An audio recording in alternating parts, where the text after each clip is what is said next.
When I was a young woman, hoping for a career in academic history, it was suggested to me by a substantial university department, not this one, that I should research and write a PhD thesis with a really grand title, something like Women and Economic Authority in the 18th Century. Then there would be a subtitle.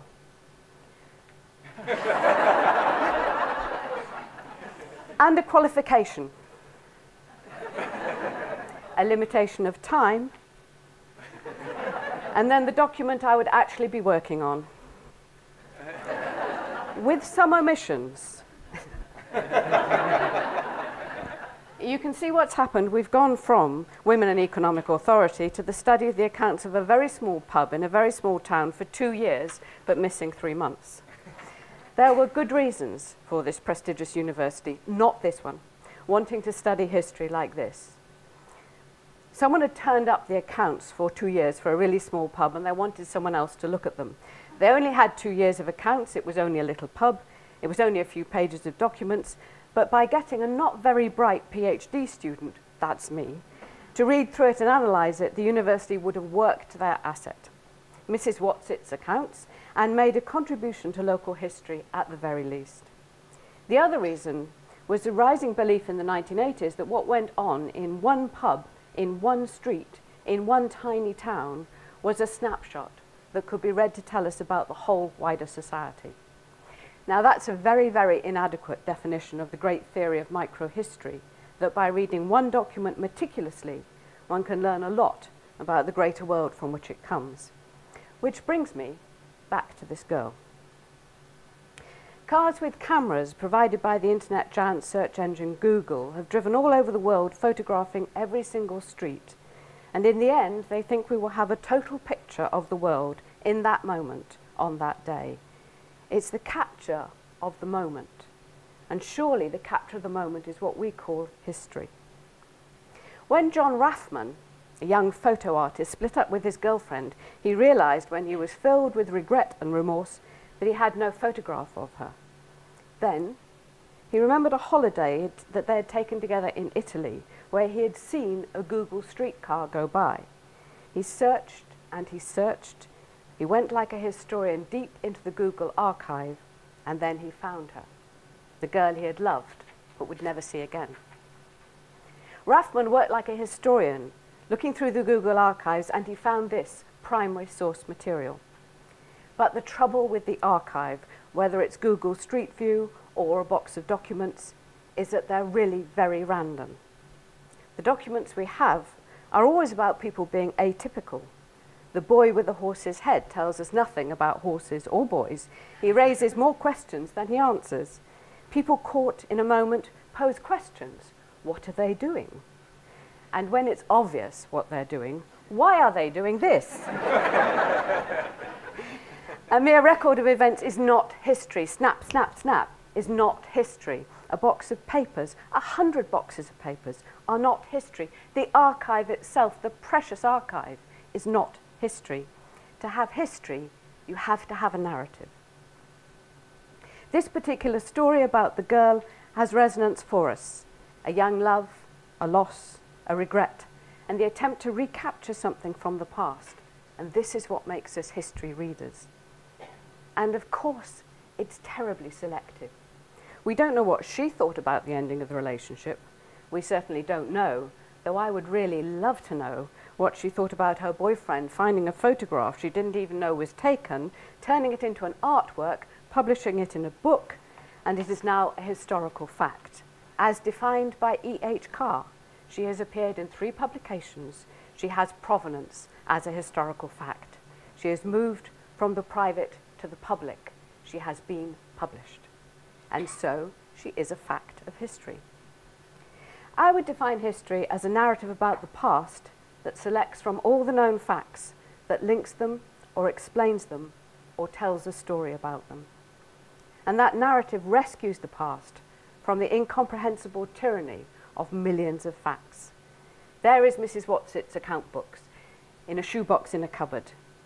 But read properly and properly researched, there is Mrs. Watsit, but now we know her name is Anne-Marie, and she's wearing a Hessian apron with a white linen apron for best on top. since we read other accounts of other working women to learn that's what she would have worn. She has the scent of home-brewed beer in her hair, since we know she washes infrequently, totalling up her takings at the end of the day, and we have her accounts in our hands, so we know she's sixpence short. This seems to me to rescue Anne-Marie from the preserved obscurity of the archive, and this is history. But at once, as a historian, I want to know more about Anne-Marie. I want to know why she's sixpence short and what she won't be able to buy. I want to imagine her real circumstances. And as a novelist, I want to know what she feels. I want to imagine things around her historically recorded circumstances that I cannot prove to be fact, like how she felt about the sixpence, how she feels about anything, how her feelings one day differ from another.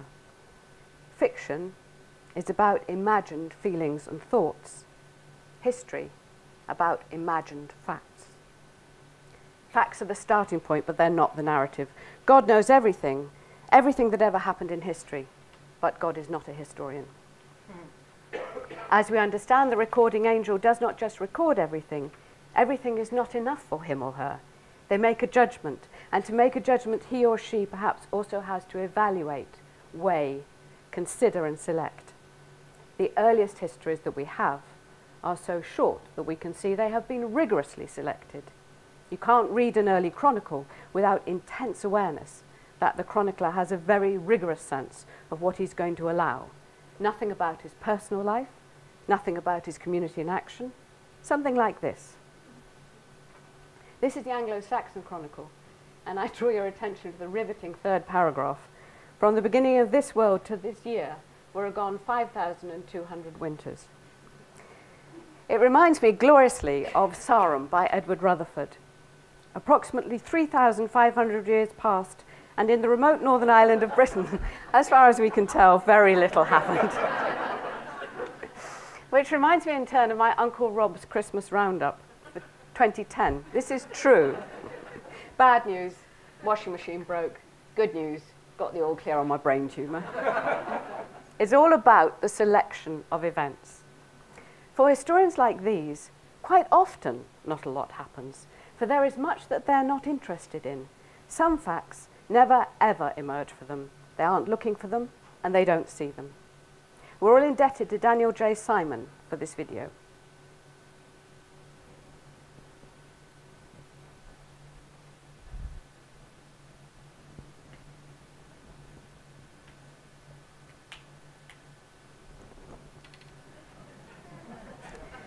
I promise you there is, for those of you who didn't see it, genuinely there is a gorilla in the game.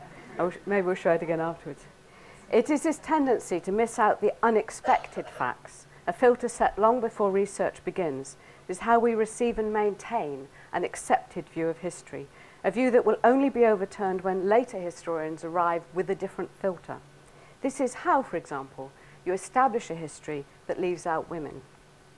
Since the major universities in the UK and US were completely closed to women before 1920, every scholarly history written before that date will have been written by a man, who will have been taught by a man, whose thesis was examined by a man, and whose book would be published by a male publisher and reviewed by a male critic. He belongs to a tradition of scholarship which is exclusively and powerfully male. Here is the Regius Professor of History at Oxford, Sir Charles Firth, in 1938, explaining how to write history. When a man puts his pen to paper and proceeds to print the result, he is attempting to convey his ideas to some other man. But that's 1938. It's not very long ago at all. It's frighteningly not very long ago. Naturally enough, these men working in an exclusively male world didn't look for the history of women. They were writing political and military history. Women weren't politicians or generals. Women weren't there in the records that the historians were studying, and the historians, their eyes on general political and military events, didn't miss them. They didn't even notice that they were there. But they were there. For example, Mary Boleyn. Mary Boleyn, sister of the far more famous Anne, was Henry VIII's lover and perhaps the mother of his child. Perhaps they had 2 children together. There was her picture at Hever Castle, only nobody had identified it as hers, and even now it's not a certain identification. Nobody knows exactly when she was born. Her birth was not recorded. She was in the archives. She had even made it into the footnotes of the published histories, but she didn't make it into the pages of the histories of the time. I found her first just as a name. This is a list of the Navy on the sea between Wales and Ireland, and there she is, the Mary Boleyn, 100 tons, William Simmons captain, 79 men. £352, 8 shillings, 6 and a halfpence. The Howards had to pay for that. And just to prove the point of the gorilla, I must have seen this slide a dozen times, and I only noticed recently the name of the ship before her. It's the Matthew of Bristol that John Cabot sailed to Newfoundland. I'd never seen it before. I followed the name Mary Boleyn through the footnotes and indices of old history books, through local record offices and the records of the Royal Wardrobe to piece together her story. And finally, I had my own great moment in the archive when I found a letter written by Mary herself, and amazingly, it's a letter defending her marriage to William Stafford.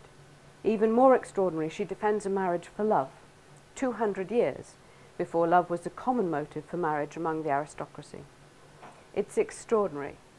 To anyone interested in a Tudor woman's inner thoughts, to anyone interested in an elite woman marrying for love, to anyone interested in the person hidden in the footnote, this is what Mary Boleyn wrote. It's a long letter, and then she says, "But one thing, good master secretary, consider that he was young, and love overcame reason, and for my part, I saw so much honesty in him that I loved him as well as he did me, and was in bondage, and glad I was to be at liberty, so that for my part I saw that all the world did set so little by me, and he so much, that I thought I could take no better way but to take him, and to forsake all other ways, and live a poor, honest life with him. For well I might have had a greater man of birth and higher, but I assure you I could never have had one that should have loved me so well, nor a more honest man." This is archive gold, written at a time of extreme difficulty by a Tudor woman describing her own circumstances and thoughts. It's a rarity in the early modern times, and it's even better than that. It's a letter from Anne Boleyn's sister. At once I saw this was a history waiting to be written, but amazingly, I was the first historian to think that. So why was no one very interested in Mary Boleyn? She was a woman without power or influence. This letter is a begging letter to Thomas Cromwell. She made no difference to the big developments of the time. She had 2 children during her royal affair, but they never claimed to be royal bastards. And she was one of the many mistresses to a king who memorably had many wives. This positive image of women in history comes from the Tudors' Showtime, and I have to point out to those of you who are pedantic in these matters that they are 2 tits short of a Tudor. Really, in the history of Henry VIII, there are too many women for historians. There are 6 wives, 3 daughters, 2 sisters, a horrible long-lived grandmother, for anyone to really bother very much about mistresses.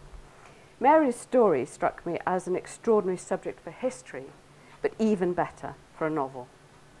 Why would I write fiction rather than history? Historical fiction is as old as the novel itself. In fact, many of the first novels were entitled histories and passed themselves off as fictionalized biographies or confessions or fake histories. They were sometimes delightfully far-fetched fictional biographies. Here are the novels of Henry Fielding. You see, only his last is named for the heroine and looks at all like a novel. In the 18th century, history was consciously and deliberately fiction. Fictionalized shocker confessions and uplifting lives. Then the 2 arts of literature and history drew apart because of the professionalization of history and the desire of history to be seen as an accurate science. In our own time, the desire for popular history, for history as entertainment, for history as education, has led to an overlap of history and fiction once again. Historian David Starkey, though a great self-appointed crusader against historical fiction, and for some reason unclear to me, authors whose names end in A, himself references popular television form and set out to write this very good history, The 6 Wives of Henry VIII, in novel form. It contains a whole world of literature within itself, more far-fetched than any soap opera, sexy and violent as any tabloid, darker and more disturbing than the legend of Bluebeard, both a great love story and a supreme political thriller. What we've seen in the rise of popular history, popular biography, and the television histories are histories that are so committed to narrative and character that they're very like novels.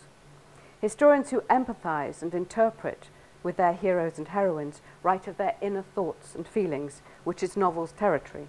Historians trying for drama have to write unfolding narratives, just like novelists.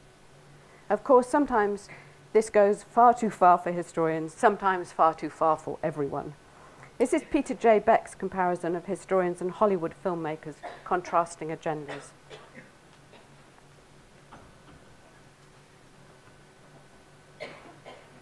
There's a couple of things here I'd like to comment on, bearing in mind that Peter Beck is talking about the Hollywood film, not the novel, but a lot of what he says applies to the novel, and some of it I'm ready to confess to. Point one, the novel. I think the novel should be entertaining. It should be a pleasure to read. It's a novel, not a study. This is possible to do without altering the historical facts.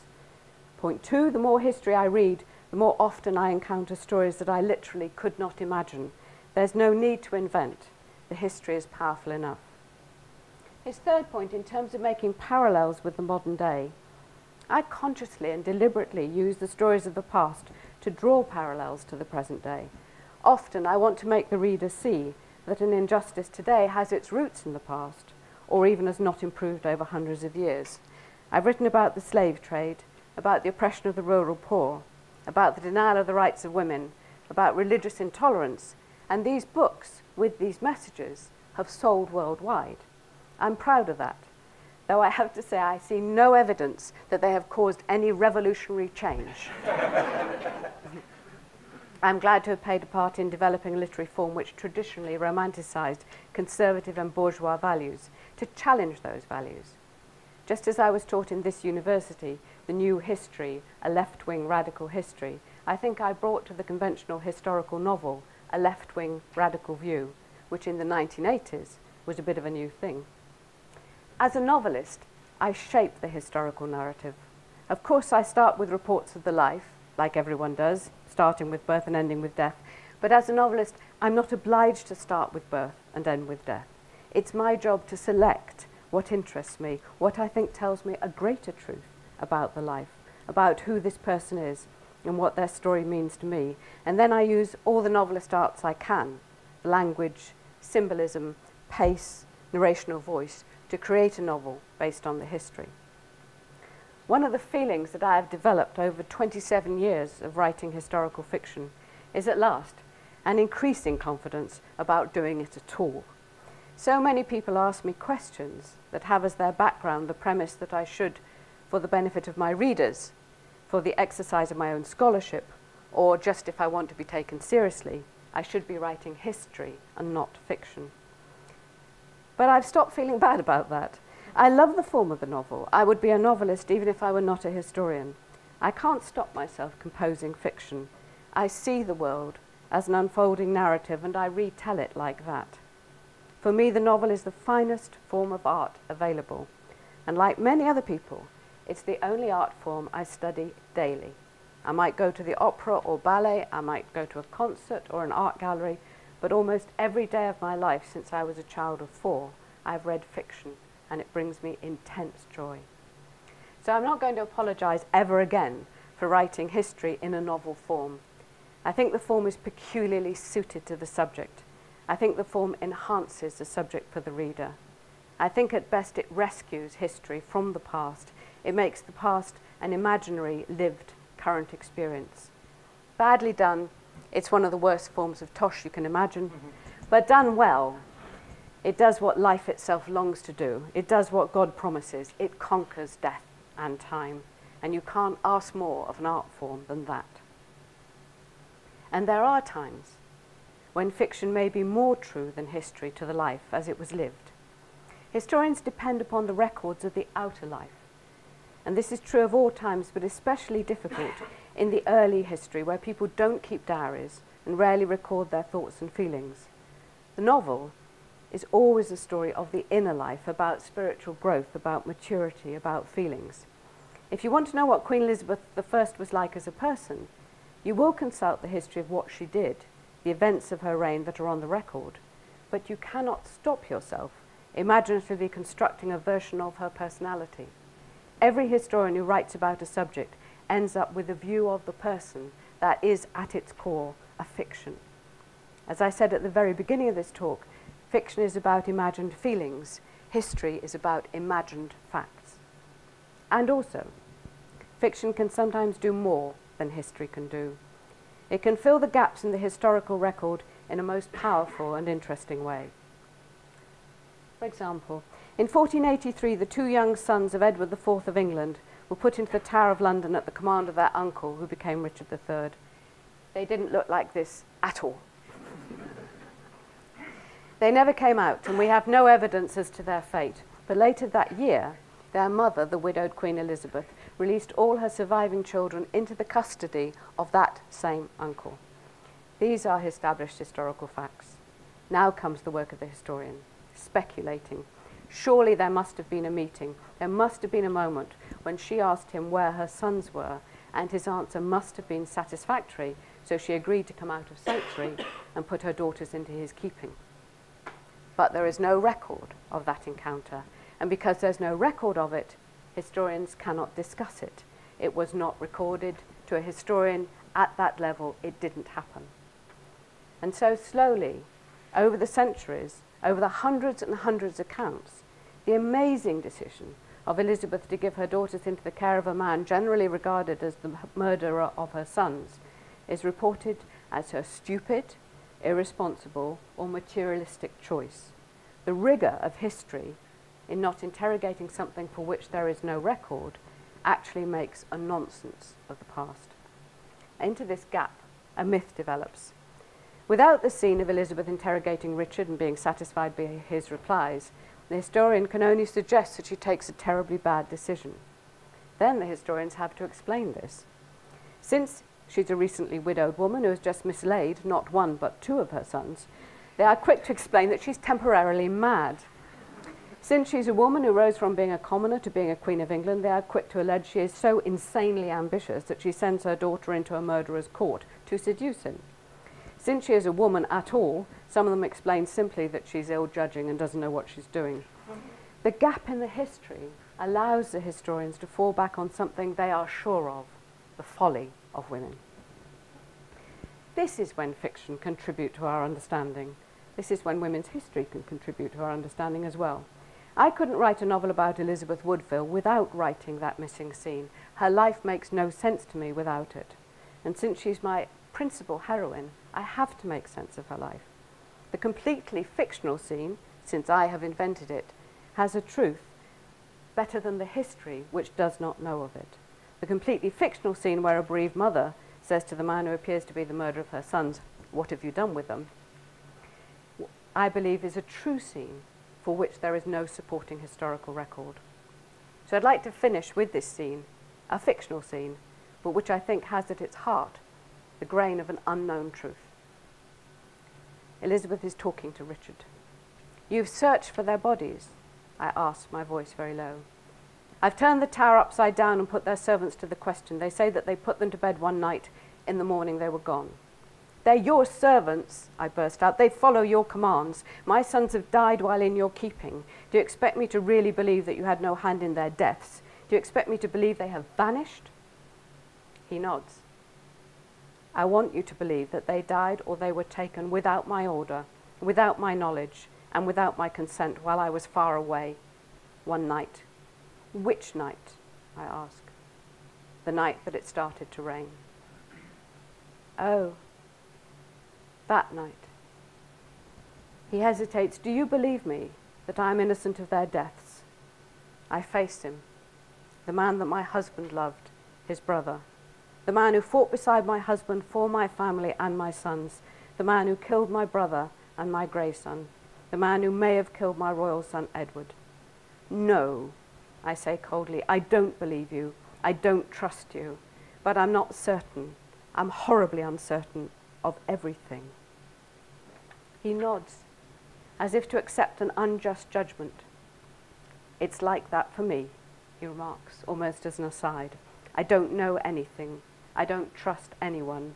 We've killed certainty in these cousins' wars, and all that is left is mistrust. So what will you do? I ask. I'll do nothing and say nothing. He decides. His voice is bleak and weary. No one will dare to ask me directly, though they will all suspect me. I shall say nothing and let people think what they will. I don't know what has happened to your boys, but nobody will ever believe that. If I had them alive, I would produce them and prove my innocence. If I had their bodies, I would show them and blame it on Buckingham. But I don't have them, alive or dead, and so I cannot defend myself. Everyone will think that I have killed 2 boys in my care, in cold blood, for no good reason. They will call me a monster. Thank you very much.